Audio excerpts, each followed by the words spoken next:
Hello, YouTubers. Welcome back to Yorkshire Media One. Welcome back to Yorkshire Media One.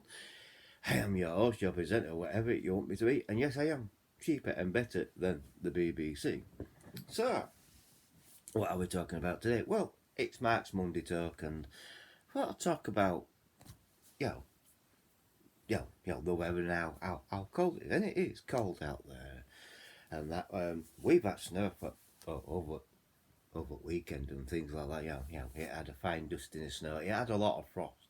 I mean, it started out Friday, Saturday frost, and then Sunday it snowed and that, and then it snowed all day Sunday and things like that. And I woke up today and it's washed it away because it's all nicely rained and things like that. And so it's been cold. So this cold weather got me thinking. Anyone who's owning an EV, have you had any problems with your EV while it's been, really cold, like -1, -2? It's been -5 in Yorkshire, in Wakefield, West Yorkshire. So, have you had any problems with your electric cars? I know I've seen a couple parked up at side of the road and that, and owners are ranting and raving a little bit because their personal experience with their EV is, they couldn't, the range were cut really severely down. One had a Peugeot, I think it's a Peugeot 208 EV and that, and he's taking it back because of the range. I mean, it's not fit for purpose. The range what he was told in summer is 180, which it's not. It's less than that, and in winter it's even less than that. I mean, so he is severely cut down with the range, and he's on about taking it back. And I says, well, they won't, will they? He says, well, yeah, I want my money back. I'm like, all right, so you bought it outright? He goes, well, yeah. And don't forget, and don't forget, you've got these corporate people as well. Big businesses buying cars so they can use them as company cars and things like that. They don't care about saving the planet or all like that. They just want to, look good while they're doing it. And, well, they don't look really good, do they? I mean, these electric cars are so ugly and that, and soulless, and there's no soul to them. There's no personality to them anymore, really. They've just got all uglified, you know what I mean? And things like that. So, So I was just wondering, EVs, are they struggling in severe cold weather? I know there's a couple around here. What I have seen, I've been struggling and things like that. I saw one on a car park on industrial estate, and he was moaning because he'd have to charge up.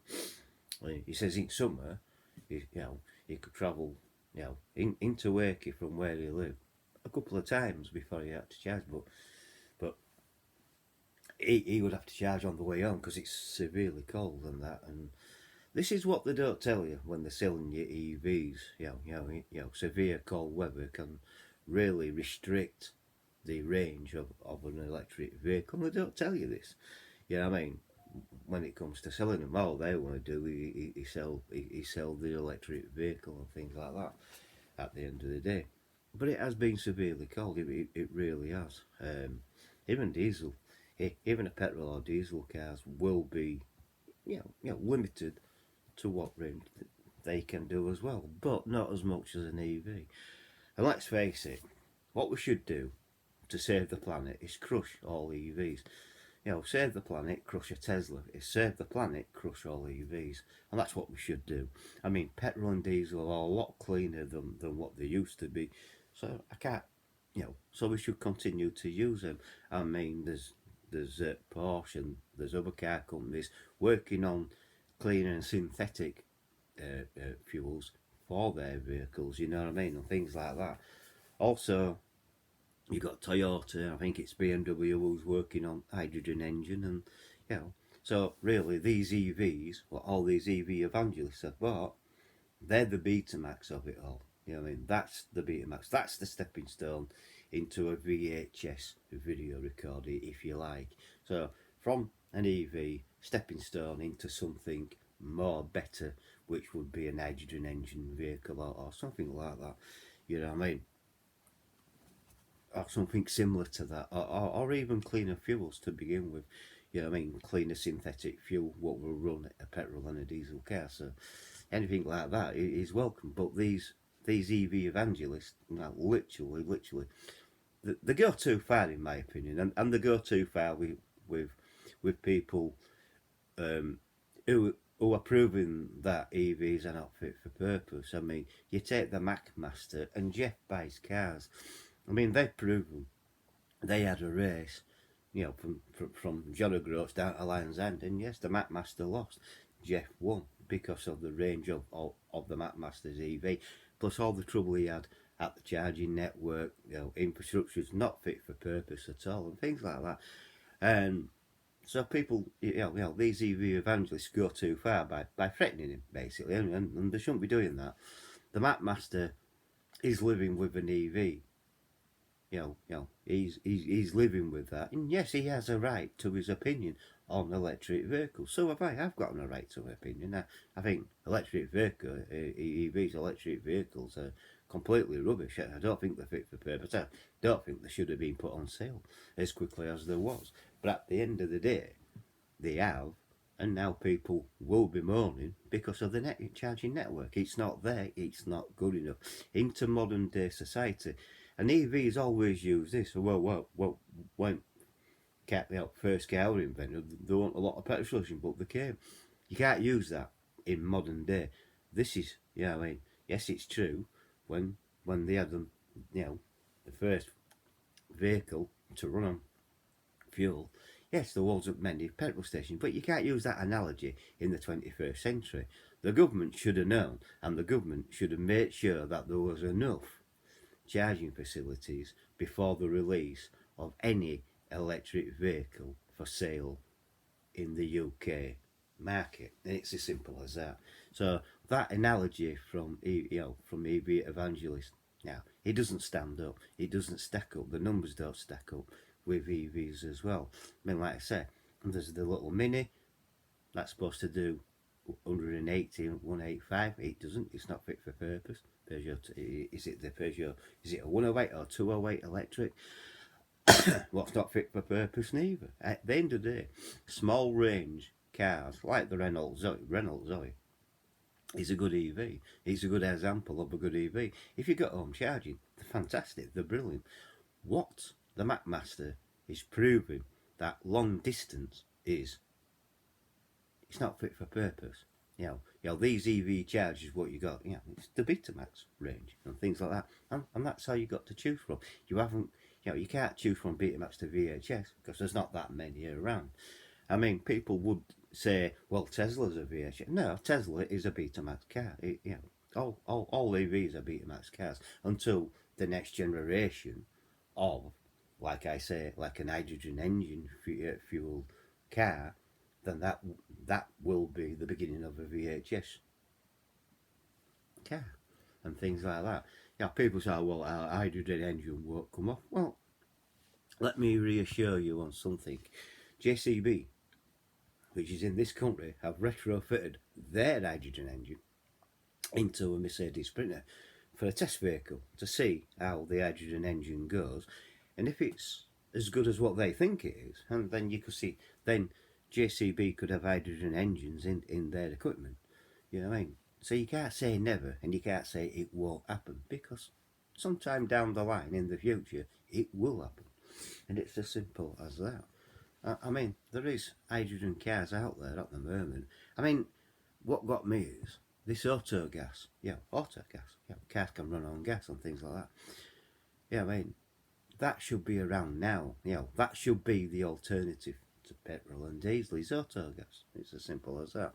I mean, because you can run your car on fully gas. I mean, but it is what it is. And so this is why I get the ump with a lot of EV evangelists. They go around threatening people like the Mac Master and other people who are just more, who are just having them on, and they have a right to have them on because they living with these electric vehicles every day, and yes, they have a right to moan. They have a right to moan about the charging network because every time, like Mac Master, he travelled down to London to Covent Garden took him a while, but he got there. He couldn't charge at Covent Garden or near London to get into up to Oxford to Worcester, because when he got there they were full, and when he did get into a charging, somebody were waiting, so you charged to 80%. Well, I won't charge to 80%, I'll be charging to full 100% and things like that. And so he charged to 80% and to find another charger, and then on that way he stopped 3 times. First time it was all fully booked. He couldn't get in. Second one, he got in. He charged it to 8%. Somebody wanted to charge up, so he allowed them to charge up because chargers were they were broken down. One was stuck in a foreign language and wasn't working. So, I mean, that is the fun of it. And then Lee stopped again further up to top up, and then up into Worcester to meet Jess by cars. That's 3 times. That's ridiculous. It's stupid. It really is. So at the end of the day, once they can sort this charging infrastructure problem out, and it's about time the government stuck their hand in the pocket and started backing it, really, because they backing, they are backing up to now the electric car. So why don't they back electric charging? Well, I'll tell you why. Because they want to restrict movement of people. It's as simple as that. And that's why they're doing what they're doing. That's why the charging network infrastructure is so woeful, that they are wanting to control people movements around. That's what it's all about. It's all about control. That's why all modern cars have got a computer, and that's why all modern cars can be hacked, and that's why all modern cars can be told to stop. It's as simple as that. If you look at Lee's Porsche Taycan, his car can go into what they call update mode, and it can do it while he's driving as well, and that is dangerous. You know what I mean? So they have to sort this out. So if there's a firmware update, it'll do it then and then. It could stop the car in its tracks and cause an accident. So they need to sort this out. Really, a lot of firmware updates should be midnight while you're asleep in bed, and it should be updating. And then when you get up in the morning, it's already updated and done, and things like that. You know what I mean? Fixing problems with patches. It's not on, is it? It really isn't. At the end of the day, Porsche shouldn't have released the Taycan until it was 100% ready to be released, and things like that. And this is what Lee's moaning about, and this is also what Lee moans about, is the charging infrastructure and network. And I completely agree. It's not good enough. It's not fit for purpose. There's a lot more people out there than there was last year and the year before charging the cars. So there is going to be a bit of friction, and that friction could spill over to violence. And I think Lee has already said that he's seen some people fighting over it. So at the end of the day, it's not good for your health. It's not good for if you've got anxiety, and especially if you're like me and you got PTSD. It's no good for you at all. It really isn't. Because while people are fighting over a charger, it doesn't make me feel safe at all. You know what I mean? So that's why I always say I will continue to drive fossil fuel cars until they find an alternative, a proper alternative. Because battery operated cars are not a proper alternative. And I'm sorry, EV evangelist, but that's what you're driving. You're driving a battery operated car. That's how you get electric, through a battery. So that's what you're driving, a battery operated car. I'm surprised that these EVs are not Duracell sponsored or Eveready sponsored. You know what I mean? And things like that. So so that's what it is. They are, battery operated cars. And you can say no, they're not, but yes, they are. That's your engine is a battery basically, and batteries can especially winter. It happens with phones and things like that. In severe cold weather, your phone will be severely affected. The battery it can go very quickly. And same with electric cars. You can be fully charged 1 minute. You could get, say 3 or 4 mile down the road, and you can be severely depleted because of the cold weather. It's as simple as that. You know what I mean? batteries do degrade, and they do degrade over time. Like I said before, they don't know how long these batteries in electric cars will last. They don't really know.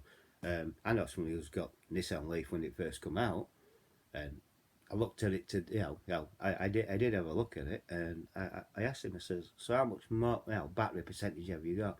He says, from when I bought it to now, it says here 50%. So he's got half of range of what he had when he first bought it in up to 2023. I says, how long do you think it'll last before it won't charge? Enough for you to practically use it. And he's thinking another, you know, you know, 2024, 23, 24, 25, 26, 27, 28, 29, 30.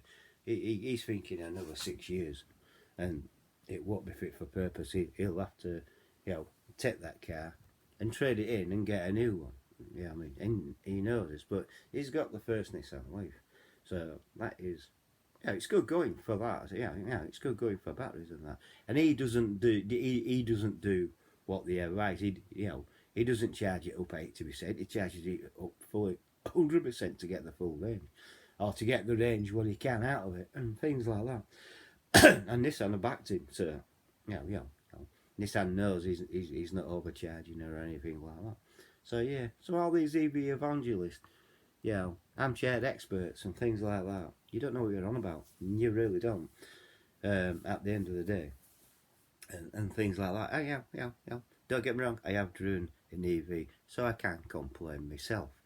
I have driven. I know all the troubles what people go through. I see it all the time. It is ridiculous. I mean, I've asked people, not on camera because I wouldn't do that, but I've asked them. I said, so you really think this is the future? No. Yeah, he says we bought it under false pretences. Government, his own government has scammed people who buy these and things like that, and that's what they believe. And I thought, okay, it's right enough, and that's why I mention it. They have scammed other people. You know what I mean? Our own government has scammed people to buy EVs, saying that they're better. This is the future. It's not the future. It's one part of the future, but it's not. It's not the permanent future to own electric cars driving around our fair cities, because it just won't work. You know what I mean? It won't work. You can't drive them long distance, and when there's enough of you EVs and things like that, everyone will have to pay £1 per mile, or it might be even more by the time it comes out. But it will come out eventually when there is more than enough EVs on the road. But with EVs and car prices themselves collapsing like they are doing, well, I think if you're going to buy an EV, you need to wait until they go down even more. You better buy a brand new EV for £8,000. I mean, eventually you better buy a Tesla for about £7,000 or £6,000. And even I won't buy one then myself at the end of the day. But I think the EV bubble is well and truly gonna. Well, I think it has well and truly burst as the EV bubble.